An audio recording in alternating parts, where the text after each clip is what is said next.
صباح الخير عليكم البنات، صباح الورد والياسمين. ان شاء الله تكونوا بخير يا ربي وعلى خير. انا زينات على بالي رحنا في ايام امتحانات، يعني هذا رمضان نعقلوا عليه غايه الغايه. هي ما شاء الله ماشي الغلطه في رمضان، الغلطه في الظروف جات ضدنا حنايا.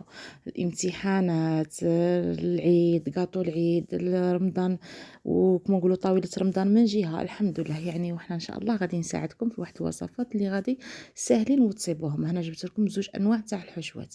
الحشوه الاولى اللي كما شفتوا معايا، كنت قطعت حبه تاع بصله مكعبات، قليتها غايه الغايه حتى دبالت، حتى تدبال، حتى تولي كاع تمشي تهبط، ما تقعدش هكاك باينه تغزغز.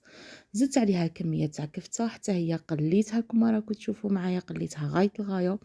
بعد ما تقلات لي زدت عليها صلصه الطماطم اللي كنت ديجا كما قلت لكم خادمتها من قبل ودايرتها في المجمد. نتيا تقدري تربي حبه تاع طماطيش كبيره وتزيدي عليها التوابل، تزيدي عليها شويه فلفل احمر، شويه فلفل اسود، وبلا ما تنساي الملح، وتقدري تزيدي حتى سنينه تاع الثوم كيما هكا تعطيك البنه.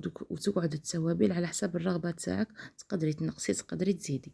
المهم انا هنايا بعد ما ضفت لها هذيك الصلصه، هذيك الصلصه كنت زدت معاها حوالي ملعقتين تاع كاتشب باش تمد لنا شويه تاع حلاوه وتجينا بنينه. وضفت لها كميه تاع ماء وغطيت عليها، خليتها تتغلى لي، يعني طيب لي حوالي دقيقتين فقط ونطفي عليها. هذاك حشو تستعملوه في لي كراطات، تستعملوه في السوفلي، تستعملوه في بزاف صوالح. المهم هذاك الحشو شاركته معكم باش تحشيو به السوفلي دوك نشاركها معكم في الفيديو. تبعوا الفيديو برك درك نفوت للوصفه الاولى اللي هي زوج حبات تاع بطاطا متوسطين الحجم. سلقتهم، قدرتهم من الماء تاعهم غايه الغايه، طحنتهم كما شفتوا معايا مليح يعني غير بيديه. زدت عليهم حفينه تاع زيتون، زدت عليهم كميه تاع كفته اللي كنت قليتها في شويه تاع زيت، راها باينه هذه. البطاطا البنات ما تنساوش انكم تملحوها بشويه تاع ملح. زدت على بالنسبه للتوابل زدت شويه تاع كمون، تقدروا تزيدوا شويه تاع فلفل اسود وشويه تاع فلفل احمر، هذه برك للون فقط. اما الكمون وسنينه تاع ثوم صغيره كامل راح تكون كافيه ووافيه. غادي نزيد عليها شويه تاع معدنوس، غادي يعطيها بنه، وزيد معدنوس صحي البنات، استعملوه ودخلوه في نقولوا في الاطباق تاعنا، حتى لا ما تقدوش تاكلوه هكاك، لانه كاين بزاف اللي حتى يقطعوه ويديروه مع السلطه مع الباربه، يجيهم بنين ويقدوا له. انا ما نقدلهش صراحه، ندخلوه كيما هكا في الصوالح. هنا كما شفتوا معايا زدت حبه تاع بيض وزدت ملعقه كبيره تاع لا شابليغ.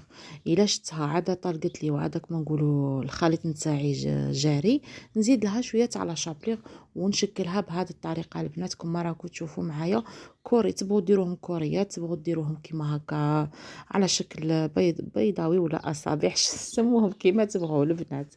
المهم شكلوه كي تبغي. هنا هاد المقله ديجا كنت قاليه فيها، غير فيها عاود تستعمل، درت كميه تاع زيت مع معلقه صغيره تاع زبده ونقليهم فيها هادوك الكوريات نتاوعي. هادوك الكوريات تقدروا تقدموهم غير كيما هكاك مع شويه تاع الصلصه اللي شاركتها معكم من قبل، هذيك الصلصه تاع الياغورت والفرماج والثوم وعصره تاع زيت، عفوا عصره تاع الليمون وشويه تاع زيت الزيتون. هذيك الصلصه تجي اكثر من رائعه البنات، تجي بنينه بزاف. تبغوا ديروها على شكل كراطه، ديروا شويه تاع بطاطا مقليه مكعبات في القاع تاع المول تاعكم، زيدوا عليه فرماج رابي وستفوا هادوك الكوريات الاولى اللي بولتوعنا اللي طيبناهم، يجوا البنات بنان. هنايا هذيك الصلصه البيضاء عباره عن بيشاميل، تقدروا ديروا صلصه تاع بيشاميل، تقدروا ديروا صلصه تاع كريمه سائله اللي تبغوها. المهم ديروها شويه خفيفه باش تجينا هاد الكراطه هذه تجينا مشمخه وتجينا شابه. انا كما نقولوا سقيتها فوقها، حنا نقولوا سقيتها، كاين اللي يقول سقيتها، كل واحد وكيفاش يقول. المهم المعنى راها مفهومه. حنا هنا في الغرب وفي تلمسان نقولوا سقيتها. وتيلمسان صراحة فيها عدة لهجات، من بين اللهجات اللهجة نتاعي يعني تقبلوها. أنا من الفوق درت لها فرماج ربي. أنا هاد الوصفة راها قديمة، كما قلت لكم راني نشارك معكم وصفات اللي كانوا عندي في الهاتف من قبل، لأنه هادو كانوا في المحتوى تاعي الأول، والمحتوى تاعي الأول ما راش كاين في اليوتيوب، يعني حتى لو كنت تدخلوا وتحوسوا على الوصفات تاعي ما غاديش تصيبوهم. دروك راني نحاول اني عاود نشاركهم معكم اللي راهم عندي، اما اللي ما راهمش عندي حتى انا وضعت فيهم، يعني مشاو لي كما البخانيني كما بزاف وصفات دخلت باش نوجدهم للعيد، ما انا ما كاش على بالي كي حوست عليها ما جبرتهاش. المهم البنات هنا من الفوق ديروا لها فرماج رابي اللي يكون شبابه البنات. انا صراحه داك الفرماج ما كان شباب، كما حطيتها كما صبتها وندخلها للكوشه اللي تكون مسخنه على اعلى درجه باش غير هذاك الفرماج يذوب لي. هنا نفوتوا للوصفه تاع السوفلي. واللي وصلت معايا لهاد المرحله ما تنساش الاخت هجام وتعليق شباب كما هي. وهنا نمروا للوصفه تاع راه العجينه نصالي. نتاع لي شوصو. شوفوا العجينه هذه يا بنيتي الا درتوها غادي تبقاو ترحموا عليا. هذه انا خدمت كميه كبيره وكل يوم غادي نبدي نخرج منها نوع تاع الصالي. تبعوا معايا وغادي نفهمكم حبه حبه. انا درت كيلو تاع فرينه مع الملح يعني حوالي معلقه صغيره مع 300 غرام تاع زبده بدرجه حراره الغرفه. بسستها كما راكم تشوفوا معايا مليح مليح يعني دخلوا حكوا هذيك الزبده مع الفرينه ما بين يديكم. بعد ما بسستها مليح مليح زدت لها 2 حبات تاع بيض وراني نجمع فيها بالماء. هادوك 2 حبات تاع بيض انا راني متاكده انه البيض تاعي جديد نتوما لا راكو داخلكم الشك في البيض نتاعكم. فخصوا كل حبه بوحدها. المهم نزيد عليها الماء يكون بارد. انا بما انه رحنا في المشتى ديجا الماء تاع السقايه راه يجي بارد. بصح نتوما ولا انا في ايامات الصيف كي نبغي ندير هاد الوصفه ندير لها الماء في الفريجيدان باش كما نقولوا يكون الماء بارد ما يكونش سخون. جمعتها كما راكم تشوفوا معايا تحصلت على هاد الكميه تاع العجينه. جمعوها بهاد القوام ما تزيدولهاش البنات ما تغلبوش يديكم في الماء لانه فيها الزبده ما تحتاج بزاف تاع الماء. غير شويه شويه حتى تنجمع لكم. انا قسمتها على 2 نصف دسيتها ديجا في الثلاجه غير في الثلاجه ماشي في المجمد باش نبدي كل يوم نرفد شويه وندير به صالي نوع من الصالي دوك نقول لكم واش نقدروا نديروا بهم. والنص الاخر حتى هو قسمتها على 2. بصح بديت نشكل فيهم. النص الاول تاعه يعني نستعين بالفرينه ضروري انه نستعينوا بالفرينه وكل مره قلبوها باش ما تلصق لكمش في البلون دو طرافاي تاعكم اللي هو البوطاجي. استعينوا بالفرينه كيما هكا. علاش كما نقولوا في الاول نحاولوا انه ما نقصحوهاش بزاف العجينه هذه خصها ما تجي قاصحه ما تجي طريه. انا اليوم خيرت نشكلهم معكم على شكل لي شونسو يجوا شابين البنات ويجوا فيهم واحده تقرميشه واحده تراوه روعه يعني واحد العجينه الا جربتوها غادي ما تندموش عليها. هنا البنات العجينه نتاعنا ما نرقوهاش وما نخشنوهاش بزاف نخلوها وسط وسط ولاحظوا الفيديو. فضلا منكم كي تشوفوا هذا المنظر هكا تاع البوطاجي كيما هكا ولا يديا توسخات ولا ضربوا النحى عليها لانه صراحه البلون دو طرافاي تاعي صغير وانا ما نبغيش نعلي على يديا كما راكم موالفين معايا. هنا هاد المملحات تقدروا تحشوهم بهذاك الحشو اللي شاركته معكم في الاول ويكون بارد. دائما الحشو تاعنا يكون بارد على بها شاركته معكم في الاول.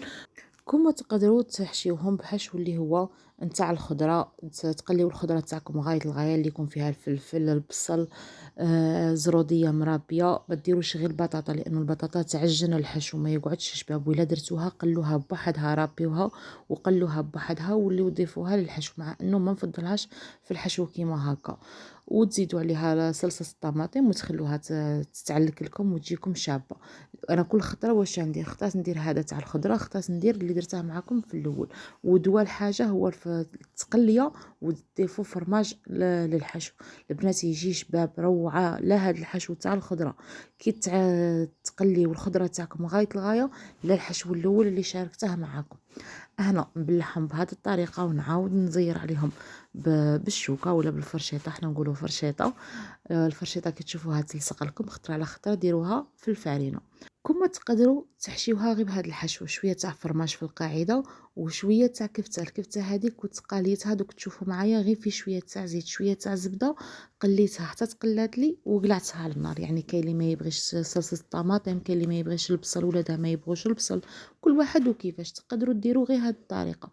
فيونداشي تاعك قليها وحشي بها مباشره مع الفرماج. انا هادو شكلتهم شكل تاع العرايش تاعنا كيجيو شابين البنات برك عاونوا رواحكم بيديكم بشويه تاع فرينه باش العجينه ما تلصق لكمش. ودائما هذيك اللي بلعناها نديروها من الجهه التحتانيه ما نخلوهاش من الفوق. ومن الفوق دهنوها بشويه تاع حليب اللي ما يقدش للبيض. واللي قد للبيض يستعمل صفار تاع البيض ندخلوهم يطيبوا. الكوشه تاعنا نكونوا مسخنينها على اعلى درجه نعاودوا نقصوا لها نار متوسطه الفوقاني يطفيوه كامل ما تخلوهش مشعول. خلوه غير التحتاني كي تشوفوها دلتكم لون ذهبي من التحت عاودوا شعلوا عليها من الفوق تحمر لكم وتذهب لكم. وخرجوها البنات برك ما تغفسوهاش في الطياب. الا تعرفوا الكوشه تاعكم النار تاعها قريبه للقاعده تاع الصينيه حاولوا الصينيه ديروا تحتها صينيه اخرى باش تعطيو الحق تاع لي شوصو تاعنا يطيبوا على خاطرهم. هنا من الفوق درت لهم حبه تاع زيتون وكاين درت له شويه تاع جنجلان. بعد ما خرجتهم درت لهم شويه تاع ورقه تاع معدنوس فقط عفوا هذاك اللي قلت لكم عليه ماشي جنجلان سانوج. شوفوا البنات ما ديروش عليا الصباح، راني نايضه ديجا بكري وراني كاليه خلعه، ولادي يدخلوا 8:30 وما فقتلهمش بكري، نط نرجف. المهم البنات الله يكون معانا. هنا كما راكم تشوفوا معايا، هذه هي النتيجة النهائية. فضلا منكم أخواتي جمل الفيديو، ما تعرفوش شحال راني نتعب معاكم. بالنسبة للوصفات تاع العيد والحلويات تاع عيد 2026 راني نحط لكم وإن شاء الله بشوية بشوية، ونحط لكم الوصفات غير بشوية، حتى القريوش اللي قلتوا لي عليه اللي كان في القناة نتاعي الأولى راح إن شاء الله نحطها لكم، والمقيرة التلمساني إن شاء الله. غير صبروا معايا لانه صراحه ما رانيش قادره نوفق ما بين الوقت تاع القناه وما بين لي كوموند اللي راهم عندي. دعيوا لي ربي يعاوني، دعيوا لي ربي ينجحني ويوفقني، ونشكركم كامل كامل اللي راكم تدعوا لي دعاوي الخير، كامل اللي راكم تتصلوا بيا وتقولوا لي نفتخروا بك وتخليوا لي داك الكلام الطيب. ان شاء الله في ميزان حسناتكم، اي وحده تخلي لي كلمه طيبه ولها بالمثل، وان شاء الله تكون في ميزان حسناتها. شكرا بزاف بزاف، قد ما نشكركم قليله في حقكم والله البنات. المهم هنايا شوفوا هذيك الكراطه بعد ما خرجتها، قلت لكم الفرماج طاحت فيه هذاك النهار ماشي مليح، كما ربيته كما خرجته، بصح لداخل تجي بنينه، تجي مشمخه، تجي شو جربوها برك البنات. على بالي الفيديو اليوم شويه راه فيه بزاف تاع المقاطع، بصح الله غالب يعني الفيديو جا داير كيما هاك، وكان عليا اني نعاود له المونتاج باش هكا تستفادوا يقعد لكم. المهم فهم يفهم. خليتكم على خير ومع السلامة وصحة فطوركم، إلى الملتقى مع وصفة أخرى إن شاء الله.